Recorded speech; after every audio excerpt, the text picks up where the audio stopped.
Guys, may mga bagay na hindi natin nakukuha. May mga bagay din na binibigay sa atin. Kung para sa'yo is para sa'yo.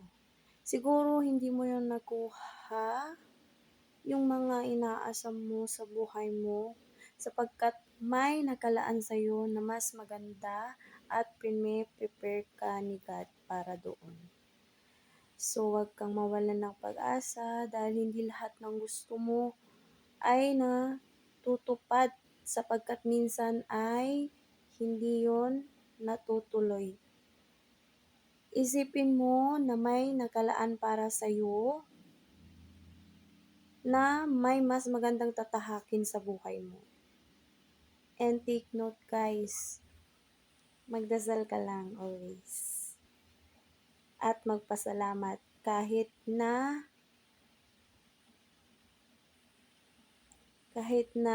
may paparating na blessings man o wala, is magpasalamat ka pa rin sapagkat ang importante ay buhay tayo.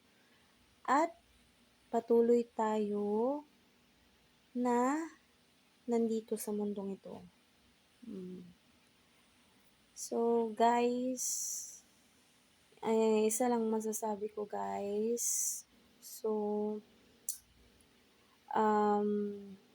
isipin natin na intindihin natin yung sarili natin kaysa sa ibang tao sapagkat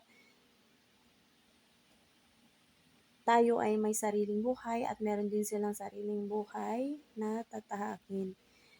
At dapat is hindi tayo mag-judge sa ibang tao sapagkat may kanya-kanya tayong buhay na sa kanila kung saan sila, sa tama ba o sa mali.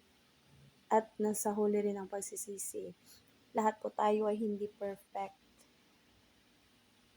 So, thank you for watching guys.